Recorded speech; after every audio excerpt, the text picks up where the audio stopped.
ನಮಸ್ಕಾರ ಎಲ್ರಿಗೂ welcome to KPC times. So ನಾವು 18th May related most important one liner current ಅಫೇರ್ಸ್ನ discuss ಮಾಡ್ಕೊಳ್ಳೋಣ. ಇವತ್ತು ತುಂಬಾ ಜಾಸ್ತಿ ಇಂಪಾರ್ಟೆಂಟ್ ಇರುವಂಥ ಪಾಯಿಂಟ್ಸ್ ಇದ್ದಾವೆ. ಅದ್ರ ಜೊತೆಗೆ ತುಂಬ ಲೆಂದಿ ಆಗಿರುತ್ತೆ ಈ ಚಾಪ್ಟರ್ ಅಟ್ಲೀಸ್ಟು, ಅಥವಾ ಈ ವಿಡಿಯೋ ಅಟ್ಲೀಸ್ಟು ತುಂಬ ಲೆಂದಿ ಆಗಿರುತ್ತೆ. ಯಾಕಂತಂದರೆ ಇವಾಗ ಸೈಕ್ಲೋನ್ ನಮಗೆ ತಾಕ್ತೆ ಏನು ಬಂದಿದೆಯಲ್ಲ ಅದರ ರಿಲೇಟೆಡ್ಡು ನಾವು ಕೆಲವೊಂದು ಪಾಯಿಂಟ್ಸ್ನ ನೋಡ್ಕೊಳ್ಳೋಣ. ಸೈಕ್ಲೋನ್ ಯಾವ ಥರ ಪ್ಲ್ಯಾನ್ ಆಗುತ್ತೆ ಅಂತ ಹೇಳ್ಬಿಟ್ಟು, ಅದಾದಮೇಲೆ ನೆಕ್ಸ್ಟು ನಾವು ಸ್ವಲ್ಪ ಸಿಟಿಸನ್ಶಿಪ್ ಬಗ್ಗೆನೂ ಕೂಡ ಕೆಲವೊಂದು ಇವಾಗ ತುಂಬ ನ್ಯೂಸಲ್ಲಿದೆ, ಅದ್ರ ಬಗ್ಗೆನೂ ಕೂಡ ನಾವು ಸ್ವಲ್ಪ ಪಾಯಿಂಟ್ಸ್ನ ನೋಡ್ಕೊಳ್ಳೋಣ. ಇವೆಲ್ಲದೂ ಕೂಡ ತುಂಬ ಇಂಪಾರ್ಟೆಂಟ್ ಆಗಿರುತ್ತೆ. ಅದ್ರ ಜೊತೆಗೆ ಸೈನ್ಸ್ ರಿಲೇಟೆಡ್ಡು ಕೂಡ ಕೆಲವೊಂದು ನ್ಯೂಸ್ ಇತ್ತು, ಅವನ್ನು ಕೂಡ ನಾವು ಸ್ವಲ್ಪ ಡೀಟೇಲಲ್ಲಿ ನೋಡ್ಕೊಂಡಿರೋಣ. ಸೊ ನಿಮಗೆ ನೋಟ್ಸು PDFs ಏನಾದರೂ ಬೇಕಾಗಿದ್ದರೆ ಈ ನಂಬರಿಗೆ ನೀವು ಕಾಂಟ್ಯಾಕ್ಟ್ ಮಾಡ್ಕೊಂಡಿರಿ. ಅದ್ರ ಜೊತೆಗೆ ನಮ್ಮ ವಾಟ್ಸಪ್ ಗ್ರೂಪು ಕೂಡ ನೀವು ಜಾಯ್ನ್ ಆಗಿರ್ಬೋದು. ಚಾನಲ್ನ ಸಬ್ಸ್ಕ್ರೈಬ್ ಮಾಡೋದನ್ನ ನೀವು ಮರೆಯೋಕ್ಕೆ ಹೋಗಬೇಡಿ. ಇವಾಗ ಫಸ್ಟ್ ಒನ್ನು, ಸೈಕ್ಲೋನ್ ತಾಕ್ತೆ ಇದು ಎಲ್ಲಿ ಫಾರ್ಮ್ ಆಗಿದೆ ಅಂತ ಹೇಳ್ಬಿಟ್ಟು ಕೇಳ್ತಾ ಇದ್ದಾರೆ. So easy question. ಇದು ಬಂದ್ಬಿಟ್ಟು ಅರೇಬಿಯನ್ ಸಿ ಮತ್ತು ಲಕ್ಷದ್ವೀಪು ಈ ರೀಜನಲ್ಲಿ ನಮಗೆ ಫಾರ್ಮ್ ಆಗಿದೆ, ಇದಂತೂ ನಮಗೆ ಗೊತ್ತು. ಇವಾಗ ನೆಕ್ಸ್ಟು ನಾವು ಇದರ ರಿಲೇಟೆಡ್ ಕೆಲವೊಂದು ಮೋಸ್ಟ್ ಇಂಪಾರ್ಟೆಂಟ್ ಪಾಯಿಂಟ್ಸ್ ಎಲ್ಲದೂ ಕೂಡ ತಿಳ್ಕೊಂಡಿರಬೇಕು. ಯಾಕಂತಂದರೆ ಸೈಕ್ಲೋನ್ ತಾಕ್ತೆ ಅಂತಂದರೆ ಇವಾಗ ಎಲ್ಲರಿಗೂ ಕೂಡ ಗೊತ್ತಿದೆ, ಬಟ್ ಅದರ ರಿಲೇಟೆಡ್ ಡೀಟೇಲ್ಸು ನಾವು ನೋಡ್ಕೊಳ್ಳೋಣ. ಫಸ್ಟು ಈ ಸೈಕ್ಲೋನು ಯಾವ ರೀಜನ್ನಿಂದ ಬರ್ತಾ ಇದೆ ಅಂತ ಹೇಳ್ಬಿಟ್ಟು ಇಲ್ಲಿ ನಾವು ನೋಡಿಕೊಂಡ್ರೆ ನಮಗಿಲ್ಲಿ ಕಾಣುತ್ತೆ. ಸೊ ಆ್ಯಕ್ಚುಲಾಗಿ ನೋಡ್ಕೋಬೇಕು ಅಂತಂದರೆ ನಮಗೆ ಇದು ಬಂದಿರುವಂಥದ್ದು ಈ ರೀಜನಿಂದ ನೋಡಿ, ನಮಗೆ ಈ ಥರ ಅದು ಪಾಸ್ ಆಗ್ತಾಯಿದೆ. ಸೊ ಈ ಥರ ಇದು ಪಾಸ್ ಆಗ್ತಿರೋಂಥದ್ದು. ಇವಾಗ ತುಂಬ ಸಿವಿಯರ್ ಆಗಿರುವಂಥದ್ದು ಇಲ್ಲಿ ಅಂತಂದರೆ, ಇವಾಗ ಸಿವಿಯರ್ ಆಗ್ತಾ ಇರೋವಂಥದ್ದು ಈ ರೀಜನಲ್ಲಿ ಅಂತಂದರೆ ನಮಗೆ ಇಲ್ಲಿ ಮಹಾರಾಷ್ಟ್ರ ಬರುತ್ತೆ. ಅದಾದಮೇಲೆ ಈ ರೀಜನಲ್ಲಿ ನಮಗೆ ಗುಜರಾತ್ ಬರುತ್ತೆ. ಸೊ ಗೊತ್ತಾಯ್ತಲ್ವಾ. ಸೊ ಸೈಕ್ಲೋನ್ ತಾಕ್ತೆ ಅದು ಬಂದ್ಬಿಟ್ಟು ಈ ರೀಜನಲ್ಲಿ ಇರುವಂಥದ್ದು. ಇವಾಗ ಕರ್ನಾಟಕದಲ್ಲೂ ಕೂಡ ಅದು ಸುಮಾರು ಲ್ಯಾಂಡ್ ಫಾಲ್ ಮಾಡಿ ಅರೌಂಡು 4 ಜನ ತೀರ್ಕೊಂಡಿದ್ದಾರೆ ಅದರಿಂದಾಗಿ. ಸೊ ಈ ಥರ ಒಂದು ಡೈರೆಕ್ಷನ್ ಇದೆ ಅದರದ್ದು. ಅದನ್ನು ನಾವು ನೀಟಾಗಿ ಇಲ್ಲಿ ಇನ್ನೊಂದು ಇಮೇಜಲ್ಲಿ ನೋಡ್ಕೋಬೇಕು ಅಂತಂದರೆ, ಇಲ್ಲಿ ಕೇರಳ ರೀಜನಿಂದ ಕರ್ನಾಟಕದ ಹತ್ರ ಬಂದ್ಬಿಟ್ಟು ಸಿವಿಯರ್ ಆಗಿಬಿಟ್ಟು ಅದಾದಮೇಲೆ ಅದು ಗುಜರಾತ್ ಕಡೆಗೆ ಹೋಗ್ತಾ ಇದೆ. ಇದನ್ನು ನಾವು ಇವಾಗ ನೋಡ್ಕೊಂಡಿದ್ದೀವಿ. ಇವಾಗ ಇಂಪಾರ್ಟೆಂಟ್ ಪಾಯಿಂಟ್ಸ್ ಏನೇನಿದ್ದಾವೆ ಅವನ್ನು ನಾವು ನೋಡ್ಕೊಳ್ಳೋಣ. ಇವೆಲ್ಲದೂ ಕೂಡ ನೀವು ಬರ್ಕೊಂಬಿಡಿ, ಯಾಕಂತಂದರೆ ತುಂಬ ಇಂಪಾರ್ಟೆಂಟ್ ಆಗಿರುತ್ತೆ ಇದ್ರ ರಿಲೇಟೆಡ್ಡು. ಸೊ ಇದು ನೋಡಿ, ತಾಕ್ತೆ ಅನ್ನಲ್ಲ, ಇದನ್ನು ಪ್ರೊನೌನ್ಸ್ ಮಾಡೋದು ಹೆಂಗೆ ಅಂತಂದರೆ ತಾತೆ ಅಂತ, ಆಯಿತಾ, ತಾತೆ ಅಂತ. ಯಾವ ದೇಶ ಇದನ್ನು ಹೆಸರಿಟ್ಟಿರೋದು ಅಂತಂದರೆ, ಇದನ್ನು ಮಯನ್ಮಾರ್ ಇಟ್ಟಿರೋದು ಹೆಸರಿದು. ಯಾಕೆ ಮಯನ್ಮಾರ್ ಇಡ್ತು ಅದರ ರಿಲೇಟೆಡ್ಡು ನಾವು ನೆಕ್ಸ್ಟ್ ನೋಡ್ಕೊಳ್ಳೋಣ. ಇವಾಗ ಸದ್ಯಕ್ಕೆ ತಾತೆ ಬಗ್ಗೆ ಎಲ್ಲ ಪಾಯಿಂಟ್ಸು ನಾವು ನೋಡ್ಕೊಳ್ಳೋಣ. ಸೊ ಎಲ್ಲಿ ಒರಿಜಿನೇಟ್ ಆಗಿತ್ತಿದ್ದು ತಾತೆ ಅಂತಂದರೆ ನಮಗೆ ಅರೇಬಿಯನ್ ಸಿ ಮತ್ತು ಲಕ್ಷದ್ವೀಪ್ ಹತ್ರ ಇದು ಒರಿಜಿನೇಟ್ ಆಗಿತ್ತು ನಮಗೆ. ಸೊ ಯಾವಾಗಲೂ ಕೂಡ ಇಲ್ಲಿ ನಾವು ಅರ್ತ್ ನೋಡ್ಕೋಬೇಕು ಅಂತಂದರೆ ಈ ರೀಜನಲ್ಲಿ, ಈ ಮಿಡಲ್ ರೀಜನಲ್ಲಿ ಏನಿದೆಯಲ್ಲ ಇದನ್ನು ನಾವೇನಂತ ಕರಿತೀವಿ, ಟ್ರಾಪಿಕ್ಸ್. ಇದನ್ನು ಇವಾಗಲೇ ಸುಮಾರು ಸರಿ ನಾವು ನೋಡ್ಕೊಂಡಿದ್ದೀವಿ. ಸೊ ಟ್ರಾಪಿಕ್ಸ್ ರೀಜನ್ ಹತ್ರ ನಮಗೆ, ನಮ್ಮ ರೀಜನ್ ಹತ್ರ ಅಂತಂದರೆ ನಮಗೆ ಇಂಡಿಯನ್ ಓಷನ್ ರೀಜನ್ ಅಥವಾ ಏಷ್ಯನ್ ರೀಜನಲ್ಲಿ ಏನು ಬರುತ್ತಲ್ಲ ಅವನ್ನು ನಾವು ಸೈಕ್ಲೋನ್ಸ್ ಅಂತ ಹೇಳ್ಬಿಟ್ಟು ಕರಿತೀವಿ. ಬೇರೆ ಬೇರೆ ದೇಶದಲ್ಲಿ ಬೇರೆ ಬೇರೆ ಥರದ್ದು ಕರಿತಾ ಇರ್ತಾರೆ. ಟೋರ್ನೆಡೋಸು, ಅದಾದಮೇಲೆ ಮತ್ತು ಹರಿಕೇನ್ಸು, ಆ ಥರದ್ದು ಬೇರೆ ಬೇರೆಯವರು ಬೇರೆ ಬೇರೆ ಥರ ಕರ್ಕೊತಾ ಇರ್ತಾರೆ. ಸೊ ನಾವು ಬಂದ್ಬಿಟ್ಟು ಸೈಕ್ಲೋನ್ ಅಂತ ಹೇಳ್ಬಿಟ್ಟು ಕರಿತೀವಿ. ಇವಾಗ ಟ್ರಾಪಿಕಲ್ ಸೈಕ್ಲೋನ್ ಅಲ್ವಾ ನಮಗೆ ಬಂದಿರೋದು. ಸೊ ಟ್ರಾಪಿಕಲ್ ಸೈಕ್ಲೋನ್ ನಮ್ಮಲ್ಲಿ ಬಂದಿರೋದು. ಈ ಟ್ರಾಪಿಕಲ್ ಸೈಕ್ಲೋನ್ ಬರಬೇಕು ಅಂತಂದರೆ ಇದಕ್ಕೆ ಕಂಡೀಷನ್ಸ್ ಏನೇನಿರುತ್ತೆ, ಈ ಕಂಡೀಷನ್ಸ್ ತುಂಬ ಇಂಪಾರ್ಟೆಂಟ್ ನಮಗೆ ಟ್ರಾಪಿಕಲ್ ಸೈಕ್ಲೋನ್ ಬರೋದಕ್ಕೆ. ಇದಕ್ಕೇನು ಕಂಡೀಷನ್ ಅಂತಂದರೆ, ಸಿ ಸರ್ಫೇಸು ತುಂಬ ದೊಡ್ಡದಾಗಿರಬೇಕು. ಸಿ ಸರ್ಫೇಸು ತುಂಬ ದೊಡ್ಡದಾಗಿರಬೇಕು, ಗೊತ್ತಾಯ್ತಲ್ಲ. ಇದು ಫಸ್ಟ್ ಒನ್, ಸಿ ಸರ್ಫೇಸು ತುಂಬ ದೊಡ್ಡದಾಗಿರಬೇಕು. ಅದಕ್ಕೆ ನಾವು ಮೆಡಿಟರೇನಿಯನು ಆ ರೀಜನಲ್ಲೆಲ್ಲ ನಮಗೆ ಇದು ಸೈಕ್ಲೋನ್ಗಳೆಲ್ಲ ಬರಲ್ಲ. ಯಾಕಂತಂದರೆ ಸಿ ಸರ್ಫೇಸು ತುಂಬ ದೊಡ್ಡದಾಗಿರಲ್ಲ, ಅಲ್ಲಿ ಚಿಕ್ಕದಿರುತ್ತೆ. ಅದಕ್ಕೆ ಬಂದುಬಿಟ್ರೂ ಕೂಡ ತುಂಬ ಬೇಗ ಫೇಡ್ ಆಗಿರುತ್ತೆ. ಅದಾದಮೇಲೆ ಹೈಯರ್ ಟೆಂಪ್ರೇಚರ್ ಇರಬೇಕು. ಸೊ ಹೈಯರ್ ಟೆಂಪ್ರೇಚರ್ ಇರಬೇಕು. ಎಷ್ಟು? 27 ಡಿಗ್ರಿಗಿನ್ನ ಜಾಸ್ತಿ ಇರಬೇಕು. ಲಾರ್ಜ್ ಸರ್ಫೇಸ್ ಏರಿಯಾ ಇರಬೇಕು, ಫಸ್ಟ್ ಪಾಯಿಂಟು. ಅದಾದಮೇಲೆ ಟೆಂಪ್ರೇಚರು 27 ಡಿಗ್ರಿಗಿನ್ನೂ ಕೂಡ ನಮಗೆ ಜಾಸ್ತಿ ಇರಬೇಕು. ಅದಾದಮೇಲೆ ಅದರಲ್ಲಿ ಕೊರಿಯೋಲಿಸ್ ಫೋರ್ಸು ಅಫೆಕ್ಟ್ ಆಗ್ತಾ ಇರಬೇಕು. ಏನಿದು ಕೊರಿಯೋಲಿಸ್ ಫೋರ್ಸು ಅಂತಂದರೆ ಅರ್ತು ತಿರುಗ್ತಾ ಇರುತ್ತಲ್ಲ ನಮಗೆ. ಸೊ ಅದು ತಿರುಗ್ತಾ ಇರೋದ್ರಿಂದ ಈ ವಿಂಡ್ಗೂ ಕೂಡ ಅಫೆಕ್ಟ್ ಆಗ್ತಾ ಇರುತ್ತೆ. ಸೊ ತಿರುಗ್ತಾ ಇರಬೇಕಾದ್ರೆ ಏನಾಗುತ್ತೆ ಅಂತಂದರೆ, ಇವಾಗ ನೀವು ಒಂದು ಬಾಲ್ ತೊಗೊಂಡಿದ್ದೀರ. ಈಗ ಬಾಲು ನೀವು ಕ್ರಿಕೆಟ್ ಆಡ್ತಾ ಇರ್ಬೇಕಾದ್ರೆ ಬಾಲ್ ತೊಗೊಂಡಿರ್ತೀರ. ಟೆನ್ನಿಸ್ ಬಾಲ್ನ ಕೆಲವೊಂದು ಸರಿ ನಾವೇನು ಮಾಡ್ತಿರ್ತಿದ್ವಿ, ನೀರಲ್ಲೆಲ್ಲ ಮುಳುಗಿಸಿ ಹೊಡಿತಾ ಇರ್ತಿದ್ವಿ ಫ್ರೆಂಡ್ಸಿಗೆ, ಕರೆಕ್ಟ್ ಅಲ್ವಾ. ಸೊ ಮುಳುಗಿಸಿ ಆ ಬಾಲ್ ಮುಂದೆ ಹೋಗ್ತಾ ಇರ್ಬೇಕಾದ್ರೆ ನಮಗೆ ಏನಾಗ್ತಾಯಿತ್ತು ಅಂತಂದರೆ ಡ್ರಾಪ್ಸ್ ಎಲ್ಲದು ಕೂಡ ಹಿಂದೆ ಬರ್ತಾ ಇರ್ತಿತ್ತು. ಅದೇ ಥರ ಏನಾಗುತ್ತೆ ಅಂತಂದರೆ ನಮಗೆ ಇಲ್ಲಿ ಅರ್ತ್ ತಿರುಗ್ತಾ ಇರ್ಬೇಕಾದ್ರೆ ಉಲ್ಟಾ ನಮಗೆ ಪ್ರೆಷರು ಕ್ರಿಯೇಟ್ ಆಗ್ತಾ ಇರುತ್ತೆ, ಫೋರ್ಸು ಕ್ರಿಯೇಟ್ ಆಗ್ತಾ ಇರುತ್ತೆ. ಅದನ್ನು ನಾವು ಕೊರಿಯೋಲಿಸ್ ಫೋರ್ಸ್ ಅಂತ ಹೇಳ್ಬಿಟ್ಟು ಕರಿತೀವಿ. ಇದರಿಂದಾಗಿ ಏನಾಗುತ್ತೆ ಅಂತಂದರೆ ಉಲ್ಟಾ ಡೈರೆಕ್ಷನ್ಗೆ ವಿಂಡು ತಿರುಗ್ತಾ ಇರೋ ಥರ ಆಗುತ್ತೆ. ಕೊರಿಯಲಿಸ್ ಫೋರ್ಸು ನೆಕ್ಸ್ಟ್ ಪಾಯಿಂಟ್ ಏನು ಅಂತಂದರೆ ನಮಗೆ ಈ ವರ್ಟಿಕಲ್ ವಿಂಡ್ ಸ್ಪೀಡ್ ಇರುತ್ತಲ್ಲ, ಸೊ ವರ್ಟಿಕಲ್ ವಿಂಡ್ ಸ್ಪೀಡು ಇದು ಕಮ್ಮಿ ಇರಬೇಕು. ವರ್ಟಿಕಲ್ ವಿಂಡ್ ಸ್ಪೀಡ್ ಬಂದ್ಬಿಟ್ಟು ಇದು ಕಮ್ಮಿ ಇರಬೇಕಂತಂದರೆ ಇದರಲ್ಲಿ ಕಮ್ಮಿ ವೇರಿಯೇಷನ್ಸ್ಗಳು ಆಗ್ತಾ ಇರಬೇಕು. ಅದಾದಮೇಲೆ ಆ ರೀಜನಲ್ಲಿ ಲೋ ಪ್ರೆಷರ್ ಇರಬೇಕು, ಗೊತ್ತಾಯ್ತಲ್ವ. ಸೊ ಲೋ ಪ್ರೆಷರ್ ಏರಿಯಾ ಇರಬೇಕು. ಏನೇನು ಕಂಡೀಷನ್ಸ್ ಅಂತಂದರೆ ಸಿ ಸರ್ಫೇಸ್ ದೊಡ್ಡದಾಗಿರಬೇಕು, ಟೆಂಪ್ರೇಚರ್ 27 ಡಿಗ್ರಿಗಿಂತ ಜಾಸ್ತಿ ಇರಬೇಕು, ಕೊರಿಯಲಿಸ್ ಫೋರ್ಸ್ ಆ್ಯಕ್ಟ್ ಆಗ್ತಾ ಇರಬೇಕು, ವರ್ಟಿಕಲ್ ವಿಂಡ್ ಸ್ಪೀಡಲ್ಲಿ ವೇರಿಯೇಷನ್ಸ್ ತುಂಬ ಕಮ್ಮಿ ಇರಬೇಕು. ಅದಾದಮೇಲೆ ಮುಂಚೆನೇ ಅಲ್ಲಿ ಆ ರೀಜನಲ್ಲಿ ಲೋ ಪ್ರೆಷರ್ ಏರಿಯಾ ಕ್ರಿಯೇಟ್ ಆಗಿರಬೇಕು. ಆ ಟೈಮಲ್ಲಿ ಏನಾಗುತ್ತೆ, ನಮಗೆ ಟ್ರಾಪಿಕಲ್ ಸೈಕ್ಲೋನ್ಸ್ ಬರುತ್ತೆ, ಆಯ್ತಲ್ವ. ಇವಾಗ ನಾವು ಯಾವುದು ಸೈಕ್ಲೋನ್ ತಾಕ್ತೆ ರಿಲೇಟೆಡ್ಡು ಏನೇನು ಬೇಸಿಕ್ಸ್ ಬೇಕಾಗಿತ್ತು ಅಂತ ಹೇಳ್ಬಿಟ್ಟು ನೋಡ್ಕೊಂಡಿದ್ದೀವಿ. ಇವಾಗ ನಾವೇನು ನೋಡ್ಕೋಬೇಕು ಅಂತಂದರೆ ಯಾವ ಥರ ಸೈಕ್ಲೋನ್ಸ್ಗಳನ್ನ ಹೆಸರಿಡ್ತಾರೆ ಅಂತ. ಯಾಕಂತಂದರೆ ನಾವು ಸೈಕ್ಲೋನ್ ತಾತೆ ನೋಡಿದ್ದು ಮಯನ್ಮಾರ್ ಅವರು ಹೆಸರಿಟ್ಟಿದ್ದಾರೆ. ಆ ಥರದ್ದು ಏನು ಮಾಡ್ಕೊಂಡಿದ್ದಾರೆ ಅಂತಂದರೆ ಇಲ್ಲಿ ನಮಗೆ ಲಿಸ್ಟ್ ಮಾಡಿದ್ದಾರೆ ಟ್ರಾಪಿಕಲ್ ಸೈಕ್ಲೋನ್ಸು ಹೆಸರು ಆಗುವಂಥ ದೇಶಗಳು. ಅದರಲ್ಲಿ ನಮ್ಮ ಏಷ್ಯನ್ ರೀಜನಲ್ಲಿ ಬಂದ್ಬಿಟ್ಟು ಈ ಥರ ನಮಗೆ 13 ದೇಶಗಳಿದ್ದಾವೆ. ಯಾವುದ್ಯಾವುದು? India, Bangladesh, Myanmar, Pakistan, Maldives, Oman, Sri Lanka, Thailand, Iran, Qatar, Saudi Arabia, United Arab Emirates ಮತ್ತು ಯೆಮನ್. ಇವೆಲ್ಲದೂ ಕೂಡ ಪ್ಯಾನಲ್ಲು ಕಂಟ್ರೀಸು. ಇವೆಲ್ಲದೂ ಕೂಡ ಏನು ಮಾಡಿರ್ತಾರೆ ಅಂತಂದರೆ 13 ದೇಶಗಳಿದಾವಲ್ಲ, 13 ಹೆಸರನ್ನ ಇವರು ಸಜೆಸ್ಟ್ ಮಾಡಿರ್ತಾರೆ. ಸೊ ನಮ್ಮದು ಹೆಸರು ಈ ಥರ 13 ಹೆಸರನ್ನ ಸಜೆಸ್ಟ್ ಮಾಡ್ಕೊಂಡಿರ್ತಾರೆ. ಆ ಸಜೆಸ್ಟ್ ಮಾಡ್ಕೊಂಡಿರೋಂಥದ್ರಲ್ಲೇ ಸೈಕಲ್ ಮಾಡ್ತಾ ಇರ್ತಾರೆ ಹೆಸರು, ನೆಕ್ಸ್ಟ್ ಯಾವುದು ಅಂತ. ಸೊ ನಮಗೆ 2004 ಈ ಗ್ರೂಪು ಏನು ಇತ್ತು ಅಂತಂದರೆ ಬರೀ 8 ದೇಶದಿತ್ತು ಈ ಗ್ರೂಪ್. 2004 ಬರೀ 8 ದೇಶದ ಈ ಗ್ರೂಪ್ ಇತ್ತು. ಇವ್ರೇನು ಮಾಡಿದರು ಅಂತಂದರೆ ನಮಗೆ 64 ಇವರು ಹೆಸರನ್ನ ಫೈನಲೈಸ್ ಮಾಡಿದರು. ಸೊ 64 ಹೆಸರನ್ನ ಫೈನಲೈಸ್ ಮಾಡ್ಕೊಂಡಿದ್ರು ಇವರು. ಸೊ ಎಲ್ಲರೂ ಒಂದು 7-8 ಹೆಸರನ್ನ ಕೊಟ್ಕೊಂಡ್ಬಿಟ್ಟಿದ್ರು. ಸೊ ಈ 8 ಹೆಸರು ಏನಾಗಿತ್ತು ಅಂತಂದರೆ ಒಬ್ಬೊಬ್ಬರು ಒಂದೊಂದು ದೇಶದಿಂದ ಒಂದೊಂದು ಹೆಸರನ್ನ ಕೊಟ್ಟಿದ್ರು, ಅಂತಂದರೆ 8 ಹೆಸರನ್ನ ಕೊಟ್ಟಿದ್ರು. ಸೊ ಲಾಸ್ಟ್ ಇಯರು ನಮ್ಮಲ್ಲಿ ಅಂಫಾನ್ ಬಂತಲ್ಲ, ಮೋಸ್ಟ್ ಇಂಪಾರ್ಟೆಂಟ್ ಪಾಯಿಂಟ್, ಇದು ಕಾನ್ಸಂಟ್ರೇಟ್ ಮಾಡಬೇಕು. ಲಾಸ್ಟ್ ಇಯರು ನಮ್ಮಲ್ಲಿ ಅಂಫಾನ್ ಬಂತು ಸೈಕ್ಲೋನ್, ಕರೆಕ್ಟ್ ಅಲ್ವಾ. ಸೊ ಈ ಅಂಫಾನು ಮೇಯಲ್ಲಿ ಏನು ಬಂದಿತ್ತಲ್ಲ ಸೈಕ್ಲೋನು, ಇದು ಈ ಹೆಸರಲ್ಲಿ ಈ ಲಿಸ್ಟ್ ಏನಿತ್ತಲ್ಲ 64 ಅದರಲ್ಲಿ ಲಾಸ್ಟ್ ಹೆಸರು ಇತ್ತಿದ್ದು. ಸೊ ಲಾಸ್ಟ್ ಇಯರ್ ಯಾವುದಿತ್ತು ಅಂತಂದರೆ ಹೆಸರು ಲಾಸ್ಟ್ ಇದ್ದಿದ್ದು ಸೈಕ್ಲೋನು ಅಂಫಾನು. ಅದಾದಮೇಲೆ ಏನಾಯಿತು, ಅದಾದಮೇಲೆ ಹೊಸ ಲಿಸ್ಟ್ ಬೇಕು. ಈಗ ಹೊಸ ಲಿಸ್ಟ್ ಬೇಕು ಅಂತಂದರೆ ಹೊಸ ಕಂಟ್ರೀಸು ಕೂಡ ಆ್ಯಡ್ ಆಗಿರ್ತವೆ. ಸೊ ಅದಕ್ಕೆ ಈ ಸರಿ ಏನು ಮಾಡ್ಕೊಂಡಿದ್ದಾರೆ ಅಂತಂದರೆ ಇನ್ನೊಂದು 4-5 ದೇಶಗಳನ್ನ ಎಕ್ಸ್ಟ್ರಾ ಆ್ಯಡ್ ಮಾಡಿದ್ದಾರೆ. ಈ ಆ್ಯಡ್ ಮಾಡಿದ್ಮೇಲೆ ಇವರು ಲಿಸ್ಟ್ ಕೊಟ್ಟಿದ್ದಾರಲ್ಲ ಹೊಸದಾಗಿ ಈ ಲಿಸ್ಟ್ ಏನು ಕೊಟ್ಟಿದ್ದಾರೆ ಹೊಸದಾಗಿ ಹೆಸರುಗಳು, ಆ ಲಿಸ್ಟಲ್ಲಿ ಫಸ್ಟ್ ಹೆಸರು ಬಂದ್ಬಿಟ್ಟು ಯಾವುದಿತ್ತು, ನಿಸರ್ಗ ಸೈಕ್ಲೋನ್ ಇತ್ತು, ಕರೆಕ್ಟ್ ಅಲ್ವಾ. ಇದು ಕೂಡ ನಮಗೆ ಅರೇಬಿಯನ್ ಸಿಯಲ್ಲಿನೇ ಒರಿಜಿನೇಟ್ ಆಗಿತ್ತು ಲಾಸ್ಟ್ ಇಯರು. ಅಂಫಾನ್ ಒಂದು ಸೈಕ್ಲೋನ್ ಬಂತು, ಕರೆಕ್ಟು. ಲಾಸ್ಟ್ ಹೆಸರು ಇದ್ದಿದ್ದು 2004 ಗ್ರೂಪಲ್ಲಿ. ಹೊಸ ಗ್ರೂಪು ಏನು ಮಾಡ್ಕೊಂಡಿದ್ದಾರೆ ಇವಾಗ, ಹೊಸ ಗ್ರೂಪ್ ಏನು ಮಾಡಿಕೊಂಡು ಹೊಸ ಹೆಸರು ಏನು ಕೊಟ್ಟಿದ್ದಾರೆ, ಅದರಲ್ಲಿ ನಿಸರ್ಗ ಬಂದ್ಬಿಟ್ಟು ಫಸ್ಟ್ ಹೆಸರು, ಫ್ರೆಶ್ ಲಿಸ್ಟಲ್ಲಿ ಫಸ್ಟ್ ಹೆಸರು. ಈ ನಿಸರ್ಗ ಸೈಕ್ಲೋನ್ ಯಾರ್ದಿತ್ತು ಅಂತಂದರೆ ಈ ನಿಸರ್ಗ ಸೈಕ್ಲೋನ್ ಬಂದ್ಬಿಟ್ಟು ನಮಗೆ ಇಲ್ಲಿ ಬಾಂಗ್ಲಾದೇಶ್ ಹೆಸರಿಟ್ಟಿದ್ದು, ಕರೆಕ್ಟ್ ಅಲ್ವಾ. ನಿಸರ್ಗ ಸೈಕ್ಲೋನ್ನ ನಮಗೆ ಬಾಂಗ್ಲಾದೇಶು ಹೆಸರಿಟ್ಟಿದ್ದು. ಅದೇ ಥರ ಅದರಲ್ಲಿ ನೆಕ್ಸ್ಟ್ ಬರುವಂಥದ್ದು ನಮಗೆ ಮಯನ್ಮಾರಿಂದು ಹೆಸರಿರುತ್ತೆ. ಸೊ ಇದರಲ್ಲಿ ಯಾವ ಥರ ಹೆಸರಿಟ್ಕೊಂಡಿದ್ದಾರೆ ಅಂತ ಹೇಳ್ಬಿಟ್ಟು ನಿಮಗೆ ಬೇಸಿಕ್ಸ್ ಗೊತ್ತಾಗಿದೆ ಅಂತ ಹೇಳಿ ಅಂದ್ಕೊಂಡಿದ್ದೀನಿ, ಯಾವ ಥರ ಸೈಕ್ಲೋನ್ಸ್ಗಳದ್ದು ಹೆಸರಿಡ್ತಾರೆ ಅಂತ. ಅಂಫಾನು ಲಾಸ್ಟ್ ಇತ್ತು ಹೊಸ ಲಿಸ್ಟಲ್ಲಿ ಯಾವುದು ನಮಗೆ ಫಸ್ಟ್ ಬಂದಿದ್ದು ಅಂತಂದರೆ ನಿಸರ್ಗ ಬಂದಿತ್ತು. ಅದಾದಮೇಲೆ ನಮಗೆ ಬಂದಿರುವಂಥದ್ದೇ ಇಲ್ಲಿ ನಮಗೆ ಸೈಕ್ಲೋನ್ ತಾತೆ ಬಂದಿದೆ. ಇದನ್ನು ಮಯನ್ಮಾರ್ ಹೆಸರಿಟ್ಟಿದೆ. ಈ ಸೈಕ್ಲೋನ್ ತಾತೆ ಮೀನಿಂಗ್ ಏನು ಅಂತಂದರೆ ಇದೊಂಥರ ದೊಡ್ಡದಾಗಿರುವಂಥ ಲಿಸರ್ಡ್ ಅಂತ. ಸೊ ಜಾಯಿಂಟ್ ಲಿಸರ್ಡ್ ಅಂತ ನೆನ್ಪಿಟ್ಕೊಂಡಿರಿ. ಸೊ ನಾವು ಲಾಸ್ಟು ಆವಾಗಲೇ ಒಂದು ಪಿಕ್ಚರ್ ನೋಡಿದ್ವಲ್ಲ, ಇದು ಕೂಡ ಒಂಥರ ನಮಗೆ ಲಿಸರ್ಡ್ ಥರನೇ ಕಾಣ್ತಾ ಇತ್ತು ನೋಡಿ. ಸೊ ಇದ್ರದ್ದು ಮೀನಿಂಗೇ ಲಿಸರ್ಡ್ ಅಂತ ಹೇಳ್ಬಿಟ್ಟು, ಆಯಿತಾ. ಸೊ ಜಾಯಿಂಟ್ ಲಿಸರ್ಡ್ ಅಂತ ಹೇಳ್ಬಿಟ್ಟು ಕರಿತಾ ಇರ್ತಾರೆ. ಇನ್ನೊಂದು ಪಾಯಿಂಟು ನಾವು ಇವಾಗ ನೋಡ್ಕೊಳ್ಳೋಣ. ಫಸ್ಟು ಇದನ್ನು ನೋಟ್ ಮಾಡ್ಕೊಂಡಿದ್ದೀರಾ ಅಂತ ಅಂದ್ಕೊಂಡಿದ್ದೀನಿ, ಇಲ್ಲಾಂತಂದರೆ ಪಾಸ್ ಮಾಡ್ಕೊಂಬಿಡಿ, ನಾನು ಅಳಗಿಸ್ತಾ ಇದ್ದೀನಿ ಇದನ್ನು. ಎಕ್ಸ್ಟ್ರಾ ಮತ್ತು ಜಾಗ್ರಫಿ ಪಾಯಿಂಟ್ಸ್ನ ನಾವು ಡಿಸ್ಕಸ್ ಮಾಡ್ಕೊಳ್ಳೋಣ, ಎಲ್ಲದು ಇಲ್ಲೇ ಕವರ್ ಆಗಿರುತ್ತೆ. ಸೊ ನೆಕ್ಸ್ಟು ನಾವೇನು ನೋಡ್ಕೊಳ್ಳೋಣ ಅಂತಂದರೆ, ನೀವು 2 ಹೆಸರು ಕೇಳಿರ್ತೀರ, ವಿಂಡ್ ಅಂತ ಕೇಳಿರ್ತೀರ, ಅದಾದಮೇಲೆ ಕರೆಂಟ್ ಅಂತ ಕೇಳಿರ್ತೀರ, ಕರೆಕ್ಟ್ ಅಲ್ವಾ.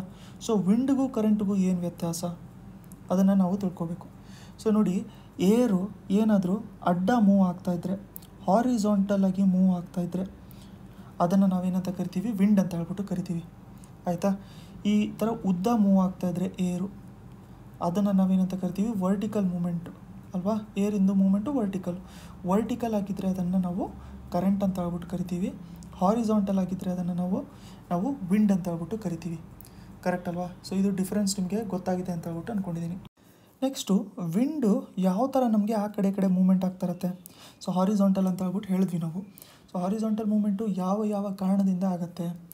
ಫಸ್ಟ್ ಒನ್ ಬಂದ್ಬಿಟ್ಟು ನಮಗೆ ಇದು ಪ್ರೆಷರಿಂದ ಆಗುತ್ತೆ. ಕರೆಕ್ಟ್ ಅಲ್ವಾ. ಸೊ ಪ್ರೆಷರಿಂದ ನಮಗೆ ಏನಾಗುತ್ತೆ ಅಂತಂದರೆ ಫಸ್ಟು ಬ್ಯಾಲೆನ್ಸ್ನ ಮಾಡ್ಕೋಬೇಕು ಅಂತ ಹೇಳ್ಬಿಟ್ಟು ವಿಂಡು ಆ ಕಡೆಯಿಂದ ಈ ಕಡೆ ಅಡ್ಡಾಡುತ್ತೆ. ಒಂದು ಪಾಯಿಂಟ್ ಏನು ನೀವು ನೆನ್ಪಿಟ್ಕೊಂಡಿರಬೇಕು ಅಂತಂದರೆ ವಿಂಡ್ ಯಾವಾಗಲೂ ಕೂಡ ಹೈ ಪ್ರೆಷರ್ ರೀಜನಿಂದ ಲೋ ಪ್ರೆಷರ್ ರೀಜನ್ಗೆ ಹೋಗ್ತಾ ಇರುತ್ತೆ ಅಲ್ವಾ. ಹೈ ಪ್ರೆಷರಿಂದ ಲೋ ಪ್ರೆಷರ್ ರೀಜನ್ಗೆ ಹೋಗ್ತಾ ಇರುತ್ತೆ. ಎಲ್ಲಾದರೂ ಪ್ರೆಷರ್ ಕಮ್ಮಿ ಆಗಿದ್ದರೆ ಆ ರೀಜನಲ್ಲಿ ನಮಗೆ ವಿಂಡು ಹೋಗ್ತಾ ಇರುತ್ತೆ. ಕರೆಕ್ಟ್ ಅಲ್ವಾ. ಸೊ ಇದು ಹೈ ಪ್ರೆಷರ್ ರೀಜನಿಂದ ಲೋ ಪ್ರೆಷರ್ ರೀಜನ್ಗೆ ಗೊತ್ತಾಗುತ್ತೆ. ಈಗ ಪ್ರೆಷರ್ ಯಾವ ಥರ ಕ್ರಿಯೇಟ್ ಆಗುತ್ತೆ ಅಂತಂದರೆ ನಮ್ಮ ಅಟ್ಮಾಸ್ಫಿಯರೇ ಒಂದು ಪ್ರೆಷರ್ನ ಕ್ರಿಯೇಟ್ ಮಾಡ್ತಾ ಇರುತ್ತೆ. ಸೊ ಕೆಲವೊಂದು ಕಡೆ ಕೋಲ್ಡ್ ಆಗಿರುತ್ತೆ, ಕೆಲವೊಂದು ಕಡೆ ತುಂಬ ಹೀಟ್ ಆಗಿರುತ್ತೆ, ಸನ್ನು ಯಾವ ಥರ ಕೆಲಸ ಮಾಡ್ತಾ ಇರುತ್ತೆ. ಸೊ ಅದಕ್ಕೆ ನೆಕ್ಸ್ಟ್ ರೀಸನ್ನೇ ಬಂದ್ಬಿಟ್ಟು ವಿಂಡ್ ಟ್ರಾನ್ಸ್ಫರ್ ಆಗೋದಕ್ಕೆ ಏನು ಅಂತಂದರೆ ಅದು ಬಂದ್ಬಿಟ್ಟು ನಮಗೆ ಸನ್ ಇದು ಏನು ಮಾಡುತ್ತೆ, ಇದು ಬಂದ್ಬಿಟ್ಟು ಒಂದು ರೀಜನ್ನೇ ಹೀಟ್ ಮಾಡುತ್ತೆ. ಆ ರೀಜನ್ ಹೀಟ್ ಆದ ತಕ್ಷಣ ಅಲ್ಲಿ ಏನಾಗುತ್ತೆ ಅಂತಂದರೆ ಇವ್ಯಾಪರೇಷನ್ ಎಲ್ಲ ಆಗುತ್ತೆ. ಅದಾದಮೇಲೆ ಮತ್ತೆ ಅದನ್ನು ಫಿಲ್ ಮಾಡ್ಕೊಳ್ಳೋಕ್ಕೆ ಬೇರೆ ಕಡೆಯಿಂದ ನಮಗೆ ಲೋ ಪ್ರೆಷರ್ನ ಕ್ರಿಯೇಟ್ ಬರ್ತಾ ಇರುತ್ತೆ. ಸೊ ಈ ಥರ ನಮಗೆ ವಿಂಡು ಸರ್ಕ್ಯುಲೇಷನ್ ಆಗ್ತಾ ಇರುತ್ತೆ. ಫಸ್ಟು ಕಾರಣ ಬಂದ್ಬಿಟ್ಟು ನಮಗೆ ಪ್ರೆಷರು, ಸೆಕೆಂಡ್ ಕಾರಣ ಬಂದ್ಬಿಟ್ಟು ನಮಗೆ ಸನ್ ಆಗಿರುತ್ತೆ. ಏನು ನೋಡ್ಕೊಂಡಿದ್ದೀವಿ, ಹೈ ಪ್ರೆಷರ್ ಏರಿಯಾಯಿಂದ ಲೋ ಪ್ರೆಷರ್ ಏರಿಯಾಗೆ ಹೋಗ್ತಾ ಇರುತ್ತೆ. ಸೊ ಇವಾಗ ವಿಂಡು ಅರ್ತ್ ಇದೆಯಲ್ಲ, ಅರ್ತಿಂದು ಮೇಲ್ಗಡೆ ಸರ್ಫೇಸಲ್ಲೇ ಏನು ವಿಂಡ್ ಇರುತ್ತಲ್ಲ, ಸೊ ಇದು ಯಾವ ಥರ ಎಫೆಕ್ಟ್ ಆಗಿರುತ್ತೆ ಅಂತಂದರೆ ಇದರಲ್ಲಿ ಬಂದ್ಬಿಟ್ಟು 3 ಫೋರ್ಸ್ ಇದ್ದಾವೆ.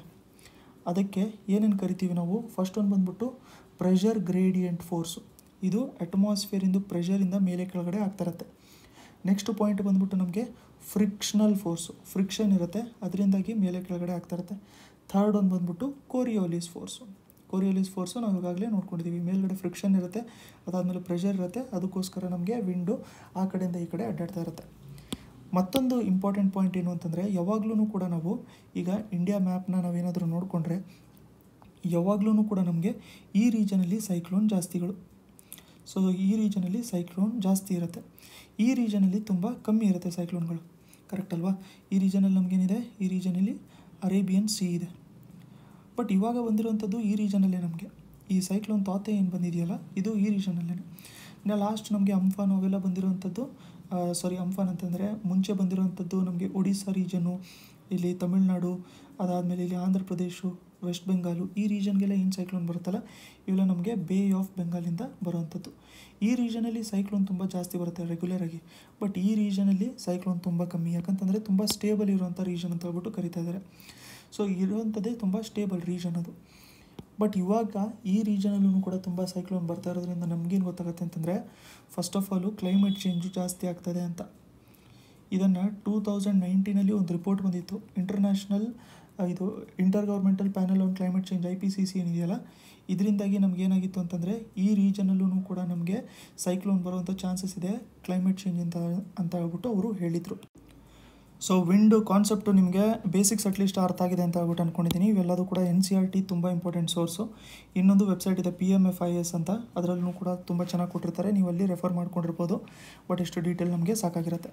So Arabian sea is less prone to cyclones. ಯಾಕೆ ಅಂತಂದರೆ ಅಲ್ಲಿ ಏನಾಗಿರುತ್ತೆ, ಕೋಲ್ಡ್ ಆಗಿರುತ್ತೆ, ಸಿ ಸರ್ಫೇಸು ಕೋಲ್ಡ್ ಆಗಿರುತ್ತೆ. ನಾವು ಮುಂಚೆನೇ ಡಿಸ್ಕಸ್ ಮಾಡ್ಕೊಂಡ್ರಂಗೆ ಸಿ ಸರ್ಫೇಸು ಜಾಸ್ತಿ ಹೀಟ್ ಆಗಿದ್ದರೆ ಅಷ್ಟೇ ಸೈಕ್ಲೋನ್ ಬರುವಂಥದ್ದು. ಬಟ್ ಇವಾಗ ಕ್ಲೈಮೇಟ್ ಚೇಂಜಿಂದ ನಮಗೆ ಸಿ ಸರ್ಫೇಸು ಕೂಡ ಸ್ವಲ್ಪ ಹೀಟ್ ಆಗ್ತಿದೆ ಅಂತ ಹೇಳ್ಬಿಟ್ಟು ಇದರ ಮೀನಿಂಗ್ ಆಗಿರುತ್ತೆ. ನೆಕ್ಸ್ಟು ಈಗ ಒಬ್ಬರು ಇಂಡಿಯನ್ ಇದ್ದಾರೆ, ಅವರೇನಾದರೂ ಇಂಡಿಯಾದಿಂದ ಹೊರಗಡೆ ಇದ್ದಾರೆ, ಬಟ್ ಅವ್ರ ಹತ್ರ ಇಂಡಿಯನ್ ಪಾಸ್ಪೋರ್ಟ್ ಇದೆ, ಅವ್ರನ್ನ ನಾವು NRI ಅಂತ ಹೇಳ್ಬಿಟ್ಟು ಕರಿತೀವಿ, ನಾನ್ ರೆಸಿಡೆಂಟ್ ಇಂಡಿಯನ್. ಸೊ ನೋಡಿ ಇದರಲ್ಲಿ 3 ಕಾನ್ಸೆಪ್ಟ್ಗಳಿದ್ದಾವೆ, ಗೊತ್ತಾಯ್ತಲ್ವ. ಇದನ್ನು ನೋಟ್ ಮಾಡ್ಕೊಂಡಿರಿ. NRI ಅಂತ, ಅದಾದಮೇಲೆ ಪರ್ಸನ್ ಆಫ್ ಇಂಡಿಯನ್ ಒರಿಜಿನ್ ಅಂತ ಬರುತ್ತೆ, ಅದು PIO ಬರುತ್ತೆ, PIO ಅಂತ. ಅದಾದಮೇಲೆ ನಮಗೆ OCI ಅಂತ ಬರುತ್ತೆ. NRI ಅಂತಂದರೆ ನಾನ್ ರೆಸಿಡೆಂಟ್ ಇಂಡಿಯನ್ ಆಯಿತಾ. PIO ಅಂತಂದರೆ ಪರ್ಸನ್ ಆಫ್ ಇಂಡಿಯನ್ ಒರಿಜಿನ್ ಅಂತ. OCI ಅಂತಂದರೆ ಓವರ್ಸೀಸ್ ಸಿಟಿಸನ್ ಆಫ್ ಇಂಡಿಯಾ ಆಯಿತಾ, ಓವರ್ಸೀಸ್ ಸಿಟಿಸನ್ ಆಫ್ ಇಂಡಿಯಾ. ಈಗ ನಮಗೆ ಗೌರ್ಮೆಂಟ್ ಬಂದ್ಬಿಟ್ಟು PIO ಅಥವಾ ನಮಗೆ ಪರ್ಸನ್ ಆಫ್ ಇಂಡಿಯನ್ ಒರಿಜಿನ್ನ ಎಂಡ್ ಮಾಡಿದೆ 2015-2016 ಟೈಮಲ್ಲೇನೋ ಅದನ್ನು ಕಂಪ್ಲೀಟಾಗಿ ಎಂಡ್ ಆಗಿದೆ. ಇವಾಗ ಇರೋವಂಥದ್ದು 2 ಕಾನ್ಸೆಪ್ಟ್ ನಮಗೆ ಇಂಡಿಯನ್ಸ್ ಏನು ಹೊರಗಡೆ ಇರ್ತಾರೆ NRI ಅಂತಾದರೂ ಕರಿಬೋದು, ಇಲ್ಲ ಅಂತಂದರೆ ಓವರ್ಸೀಸ್ ಸಿಟಿಸನ್ ಆಫ್ ಇಂಡಿಯಾ ಅಂತ ಹೇಳ್ಬಿಟ್ಟು ಕರಿಬೋದು. ಬಟ್ ಇವೆರಡರ ಮಧ್ಯದಲ್ಲೂ ನಮಗೆ ಡಿಫ್ರೆನ್ಸ್ ಏನಿರುತ್ತೆ ಅದನ್ನು ತಿಳ್ಕೊಂಡಿರಬೇಕು, ತುಂಬ ಇಂಪಾರ್ಟೆಂಟ್ ಆಗಿರುತ್ತೆ. ಅದನ್ನು ನಾವು ನೋಡ್ಕೊಳ್ಳೋಣ. ಇವಾಗ ಒಬ್ಬರು ಇಂಡಿಯನ್ ಸಿಟಿಸನ್ ಇದ್ದಾರೆ, ಅವರು ಇಂಡಿಯಾದಿಂದ ಹೊರಗಡೆ ಏನೋ ಕೆಲಸಕ್ಕೆ ಹೋಗಿದ್ದಾರೆ, ಇಲ್ಲಾಂತಂದರೆ ಅಲ್ಲೇ ಸೆಟಲ್ ಆಗಿದ್ದಾರೆ, ಬಟ್ ಅವ್ರ ಹತ್ರ ಇಂಡಿಯನ್ ಪಾಸ್ಪೋರ್ಟ್ ಇದೆ, ಅವ್ರನ್ನ NRI ಅಂತ ಹೇಳ್ಬಿಟ್ಟು ಕರಿತೀವಿ, ಅಥವಾ ನಾನ್ ರೆಸಿಡೆಂಟ್ ಇಂಡಿಯನ್ ಅಂತ ಹೇಳ್ಬಿಟ್ಟು ಕರಿತೀವಿ.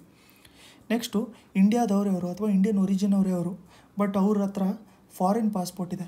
ಸೊ ಇನ್ನೊಂದು ರೂಲ್ಸು ನಿಮಗೇನು ಗೊತ್ತಿರಬೇಕು ಅಂತಂದರೆ, ಸಿಟಿಸನ್ಶಿಪ್ಪಿಂದು ಇಂಡಿಯಾದಲ್ಲಿ ಸಿಂಗಲ್ ಸಿಟಿಸನ್ಶಿಪ್ ಇಲ್ಲ, ಡಬಲ್ ಸಿಟಿಸನ್ಶಿಪ್, ಡುವೆಲ್ ಸಿಟಿಸನ್ಶಿಪ್ ಇಲ್ಲ, ಆಯಿತಾ. ಇಂಡಿಯಾದಲ್ಲಿ ಡುವೆಲ್ ಸಿಟಿಸನ್ಶಿಪ್ ಇಲ್ಲ ಅಂತಂದ್ರೆ ಏನು, ಒಬ್ಬರೇ 2 ಪಾಸ್ಪೋರ್ಟ್ನ ಇಟ್ಕೊಂಡಿರಂಗಿಲ್ಲ. ಇವಾಗ ಅಕಸ್ಮಾತ್ ಏನಾದರೂ ಇಂಡಿಯನ್ ಪಾಸ್ಪೋರ್ಟ್ ಇದೆ ನಿಮ್ಮ ಹತ್ರ, ಬಟ್ ನೀವೇನಾದರೂ ಹೋಗ್ಬಿಟ್ಟು ಬೇರೆ ಕಂಟ್ರಿದು ಏನಾದರೂ ಪಾಸ್ಪೋರ್ಟ್ ತೊಗೊಂಬಿಟ್ರೆ, ಈಗ ಎಕ್ಸಾಂಪಲ್ ಕೀನ್ಯಾದೇನೋ ಪಾಸ್ಪೋರ್ಟ್ ನೀವೇನಾದ್ರು ತೊಗೊಂಬಿಟ್ರೆ, ಆವಾಗ ಇಂಡಿಯನ್ದು ಪಾಸ್ಪೋರ್ಟು ತನ್ನಿಂತಾನೆ ಅದು ಮುಗ್ದಿರುತ್ತೆ. ಸಿಟಿಸನ್ಶಿಪ್ ಆ್ಯಕ್ಟ್ ಪ್ರಕಾರ ಇದು ಈ ಥರ ಆಗ್ತಿರುತ್ತೆ, ಅದಕ್ಕೆ ಡುವೆಲ್ ಸಿಟಿಸನ್ಶಿಪ್ ಅಂತ ಹೇಳ್ಬಿಟ್ಟು ಕರಿತೀವಿ. ಸೊ ಏನಾದ್ರು ಫಾರಿನ್ ಪಾಸ್ಪೋರ್ಟ್ ಇದೆ ಅಂತಂದರೆ ಅವ್ರಿಗೆ ಓವರ್ಸೀಸ್ ಸಿಟಿಸನ್ ಆಫ್ ಇಂಡಿಯಾ ಅಂತ ಹೇಳ್ಬಿಟ್ಟು ಕರೀತಾರೆ. ಸೊ ಇವೆರಡು ಡಿಫ್ರೆನ್ಸು ನಾವು ನೋಡ್ಕೊಳ್ಳೋಣ. ಈಗ ತುಂಬ ಇಂಪಾರ್ಟೆಂಟ್ ಟಾಪಿಕ್ ಇದು, ಎಸ್ಪೆಷಲಿ ನಮಗೆ ಪಾಲಿಟಿಗೆ, ಯಾಕಂತಂದರೆ CAA ಇವೆಲ್ಲದೂ ಕೂಡ ತುಂಬ ಜಾಸ್ತಿ ನ್ಯೂಸಲ್ಲಿದೆ. ಮತ್ತು ಇವಾಗ ಓವರ್ಸೀಸ್ ಸಿಟಿಸನ್ ಆಫ್ ಇಂಡಿಯಾ ಯಾಕೆ ನ್ಯೂಸಲ್ಲಿತ್ತು ಅಂತಂದರೆ, ಇವಾಗ ಇವರೆಲ್ಲರೂ ಕೂಡ ಓವರ್ಸೀಸ್ ಸಿಟಿಸನ್ ಆಫ್ ಇಂಡಿಯಾ ಏನು ಮಾಡ್ಕೊತಾ ಇದ್ದಾರೆ ಅಂತಂದರೆ, ಒಂದು ಮಾರ್ಚಲ್ಲಿ ನೋಟಿಫಿಕೇಷನ್ ತಂದಿತ್ತು ನಮಗೆ ಗೌರ್ಮೆಂಟು ನೋಟಿಫಿಕೇಷನ್ ತೊಗೊಂಬಂದಿತ್ತು. ಈ ನೋಟಿಫಿಕೇಷನ್ಗೆ ಇವರು ಕೋರ್ಟ್ಗೆ ಹೋಗ್ತಾ ಇದ್ದಾರೆ, ಹೈಕೋರ್ಟಿಗೆ ಹೋಗಬೇಕು ಅಂತ ಹೇಳ್ಬಿಟ್ಟು ಅವರು ಡಿಸೈಡ್ ಮಾಡ್ಕೊಂಡಿದ್ದಾರೆ ಅಂತ ಹೇಳ್ಬಿಟ್ಟು ಹೇಳ್ತಾ ಇದ್ದಾರೆ. ಫಸ್ಟ್ ಆಫ್ ಆಲ್ ಏನು ಪ್ರಾಬ್ಲಮ್ಸ್ ಅಂತ ಹೇಳ್ಬಿಟ್ಟು ನಾವು ತಿಳ್ಕೊಂಡಿರಬೇಕು, ಕರೆಕ್ಟ್ ಅಲ್ವಾ. ಸೊ ಇವಾಗ ಏನು ಮಾಡ್ತಾ ಇದ್ದಾರೆ ಅಂತಂದರೆ, ಇಂಡಿಯನ್ ಗೌರ್ಮೆಂಟ್ ಏನಂತ ಇದೆ, ಓವರ್ಸೀಸ್ ಸಿಟಿಸನ್ ಆಫ್ ಇಂಡಿಯಾನ ಒಂಥರ ಫಾರಿನರ್ಸ್ ಥರನೇ ಟ್ರೀಟ್ ಮಾಡೋದು ಅಂತ ಹೇಳ್ಬಿಟ್ಟು.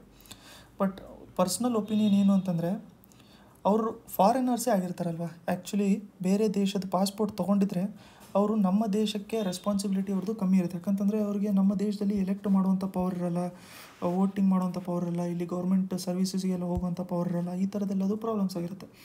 ಸೊ ಅದಕ್ಕೆ ಅವರಿಗೆ ಫಾರಿನರ್ಸ್ ಅಂತ ಹೇಳ್ಬಿಟ್ಟು ಟ್ರೀಟ್ ಮಾಡ್ತಾ ಇದೆ. ಬಟ್ ರೆಸ್ಪಾನ್ಸಿಬಿಲಿಟಿನೂ ತುಂಬ ಜಾಸ್ತಿ ಇರುತ್ತೆ, ಅವ್ರಿಗೂ ಕೂಡ ಇಲ್ಲಿ ಫ್ಯಾಮಿಲಿ ಮತ್ತು ಬೇರೆ ಎಲ್ಲರೂ ಕೂಡ ಇಲ್ಲೇ ಇರ್ತಾರೆ. ಸೊ ಅದಕ್ಕೋಸ್ಕರ ಏನಾದ್ರು ನೋಡ್ಕೊಂಡಿರ್ಬೋದು. ನೆಕ್ಸ್ಟು ಬಂದ್ಬಿಟ್ಟು ಏನಾಗುತ್ತೆ ಅಂತಂದರೆ, ಇವಾಗ ಓವರ್ಸೀಸ್ ಸಿಟಿಸನ್ ಆಫ್ ಇಂಡಿಯಾಗೆ ಇವಾಗ ಮಾಡ್ಕೋಬೇಕಾಗಿರೋಂಥ ಚೇಂಜಸ್ ಪ್ರಕಾರ ಏನಾಗಿರುತ್ತೆ ಅಂತಂದರೆ, NRIs ಅವ್ರಿಗೆ ಇರೋಂಥ ಕೋಟಾ ಏನಿರುತ್ತಲ್ಲ, ಆ ಥರದ quota overseas citizen of India ಅವ್ರಿಗೆ ಕೊಡೋಲ್ಲ. ಅಂತಂದರೆ ಕೆಲವೊಂದು ಕಡೆ ಓವರ್ಸೀಸ್ ಸಿಟಿಸನ್ ಆಫ್ ಇಂಡಿಯಾ ಅವರಿಗೆ ಸ್ವಲ್ಪ ಕಾಸ್ಟ್ಲಿ ಮಾಡ್ತಾ ಇರ್ತಾರೆ, ಆಯಿತಾ. ಸೊ ಏನಾಗುತ್ತೆ, ಇದರಿಂದ ಅವರಿಗೆ ಪ್ರಾಬ್ಲಮ್ ಏನಾಗುತ್ತೆ ಅಂತಂದರೆ, ಅವರಿಗೆ ಡಾಮಿಸಿಲ್ ಸ್ಟೇಟಸ್ ಹೋಗುತ್ತೆ ಅಂತಂದರೆ ಎಲ್ಲಿಯವರು ಅಂತ ಹೇಳ್ಕೊಳ್ಳೋಕ್ಕೆ ಇರಲ್ಲ ಅಂತ. ಯಾಕಂತಂದರೆ ಅವರು ಪಾಸ್ಪೋರ್ಟ್ ಫಾರಿನ್ದಿರುತ್ತೆ, ಬಟ್ ಅವ್ರು ಫಾರಿನರ್ಸ್ ಅಲ್ಲ. ಇಂಡಿಯನ್ ಪಾಸ್ಪೋರ್ಟ್ ಅವ್ರ ಹತ್ರ ಇಲ್ಲ, ಬಟ್ ಓವರ್ಸೀಸ್ ಸಿಟಿಸನ್ ಆಫ್ ಇಂಡಿಯಾಲ್ಲೂ ಕೂಡ ಕೆಲವೊಂದು ರೂಲ್ಸ್ ಎಲ್ಲ ಚೇಂಜ್ ಮಾಡ್ತಾ ಇರೋದ್ರಿಂದ ಇಂಡಿಯನ್ ಸಿಟಿಸನ್ನು ಅಂತ ಕೂಡ ಕಂಪ್ಲೀಟಾಗಿ ಹೇಳ್ಕೊಳಕ್ಕಾಗಲ್ಲ.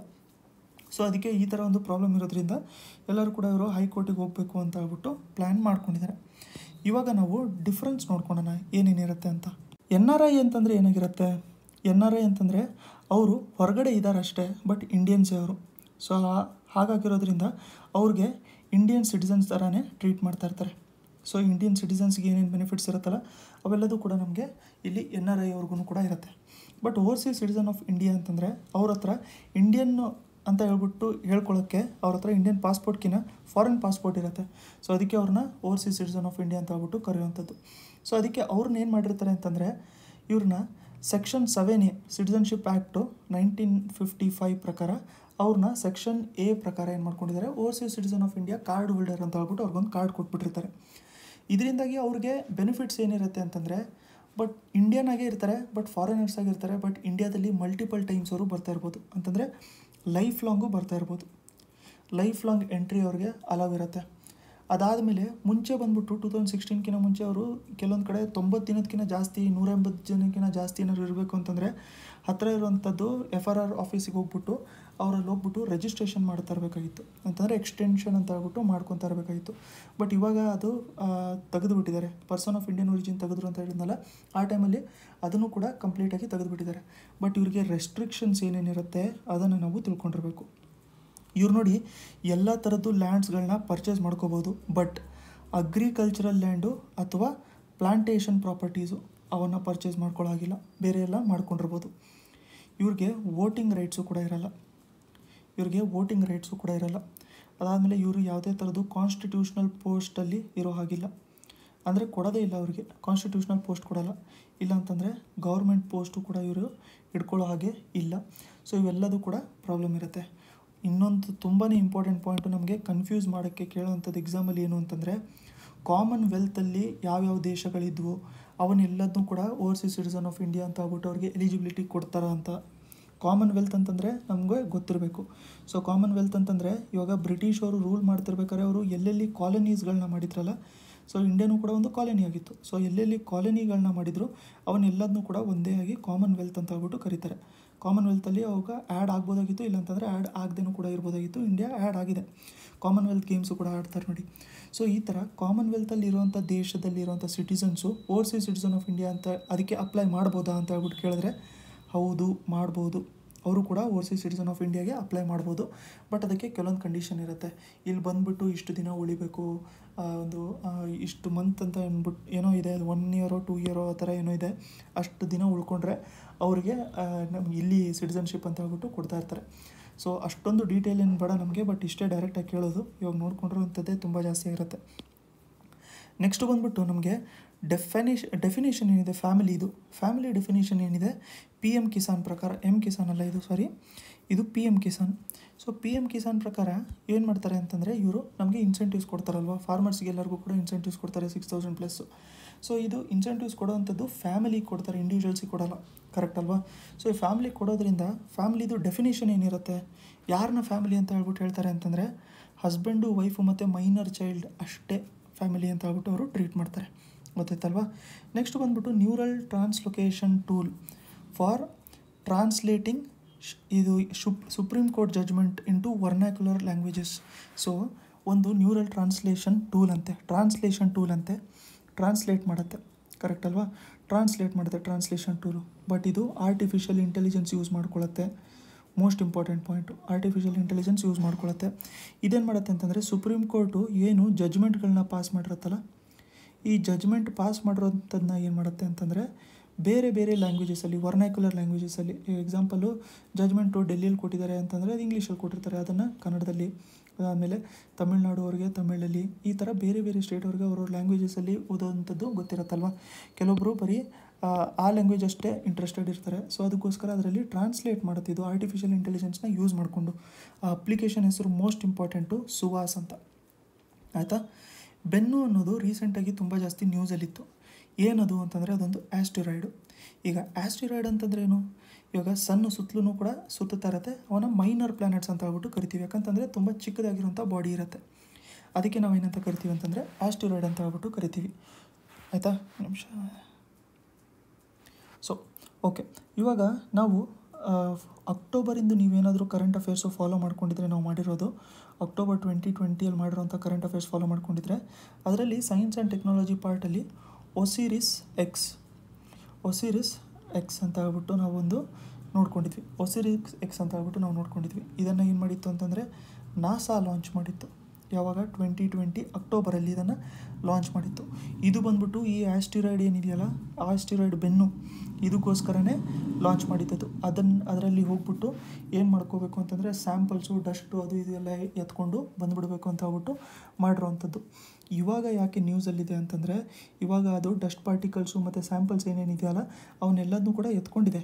ಇವಾಗ ವಾಪಸ್ ಬರ್ತಾ ಇದೆ. ಅದು ವಾಪಸ್ ಬರೋಕ್ಕೆ 2 ವರ್ಷ ಆಗುತ್ತೆ ಅಂತ ಹೇಳ್ಬಿಟ್ಟು ಹೇಳ್ತಾ ಇದ್ದಾರೆ. ಸೊ ತುಂಬಾ ಇಂಪಾರ್ಟೆಂಟ್ ಆಗುತ್ತೆ ನಮಗೆ. ಯಾಕೆಂತಂದರೆ 2020 ಹಿಡಿದ್ಬಿಟ್ಟು ನಿಯರ್ಲಿ 2023, 2024 ಕೂಡ ಇದು ನ್ಯೂಸಲ್ಲಿ ಇದ್ದೇ ಇರುತ್ತೆ. ಸೊ ಅದಕ್ಕೆ ಆಸ್ಟಿರಾಯ್ಡು, ಬೆನ್ನು, ನಾಸಾ ಎಲ್ಲದೂ ಕೂಡ ಇಂಪಾರ್ಟೆಂಟ್ ಆಗುತ್ತೆ. ಯಾಕಂತಂದರೆ ಅಲ್ಲಿವರೆಗೂ ಇದು ಕರೆಂಟ್ ಅಫೇರ್ಸಲ್ಲಿ ಇದ್ದೇ ಇರುತ್ತೆ. ಇವಾಗ ಬೆನ್ನು ಆಸ್ಟಿರಾಯ್ಡ್ಗೆ ಯಾಕೆ ಕಳಿಸಿದ್ರು? ಎಷ್ಟೊಂದು ಆಸ್ಟಿರಾಯ್ಡ್ಗಳು ಇರ್ತಾವಲ್ಲ, ಬೆನ್ನು ಆಸ್ಟಿರಾಯ್ಡ್ಗೆ ಯಾಕೆ ಕಳಿಸಿದ್ರು ಅಂತಂದರೆ ಇದು ನೋಡಿ, ಫಸ್ಟ್ ಪಾಯಿಂಟ್ ಏನು ಅಂತಂದರೆ ಇದೊಂದು B ಟೈಪ್ ಆಸ್ಟಿರಾಯ್ಡ್. ಈಗ B ಟೈಪ್ ಆಸ್ಟಿರಾಯ್ಡ್ ಇದು. B ಟೈಪ್ ಆಸ್ಟಿರಾಯ್ಡ್ ಅಂತಂದರೆ ಏನಂಗಾರೆ? B ಟೈಪ್ ಆಸ್ಟಿರಾಯ್ಡ್ ಅಂತಂದರೆ ಅದರಲ್ಲಿ ತುಂಬ ಜಾಸ್ತಿ ಅಮೌಂಟು ಕಾರ್ಬನ್ ಇರುತ್ತೆ. ಸೊ ತುಂಬ ಜಾಸ್ತಿ ಅಮೌಂಟು ಕಾರ್ಬನ್ ಇರುತ್ತೆ. ಕಾರ್ಬನ್ ಇರೋದ್ರಿಂದ ಏನಾಗುತ್ತೆ ಅಂತಂದರೆ ಇದು ಲೈಟ್ ಇದ್ರ ಮೇಲೆ ಬಿದ್ದ ತಕ್ಷಣ ರಿಫ್ಲೆಕ್ಟ್ ಮಾಡುತ್ತೆ. ಈ ಎಕ್ಸಾಂಪಲು ಅರ್ತ್ ಮೇಲೂ ಕೂಡ ಲೈಟ್ ಬಿದ್ದ ತಕ್ಷಣ ರಿಫ್ಲೆಕ್ಟ್ ಮಾಡುತ್ತಲ್ಲ, ಅರ್ತ್ ಎಷ್ಟು ರಿಫ್ಲೆಕ್ಟ್ ಮಾಡುತ್ತೆ? 30% ಅಷ್ಟು ರಿಫ್ಲೆಕ್ಟ್ ಮಾಡುತ್ತೆ. ಅದೇ ಇದು ಬೆನ್ನು ಆಸ್ಟಿರಾಯ್ಡ್ ಬಂದ್ಬಿಟ್ಟು 4% ಅಷ್ಟು ರಿಪ್ಲೈ ಮಾಡುತ್ತೆ. ಸೊ ಅದಕ್ಕೆ ಮೋಸ್ಟ್ ಇಂಪಾರ್ಟೆಂಟ್ ಪಾಯಿಂಟ್ ಏನು ಅಂತಂದರೆ ಇದೊಂದು B ಟೈಪ್ ಆಸ್ಟಿರಾಯ್ಡು. ಇನ್ನೊಂದು ಮೋಸ್ಟ್ ಇಂಪಾರ್ಟೆಂಟ್ ಪಾಯಿಂಟ್ ಏನು ಅಂತಂದರೆ ಇದು ನಿಯರ್ಲಿ 10 ಮಿಲಿಯನ್ ಇಯರ್ಸಿಂದನೂ ಕೂಡ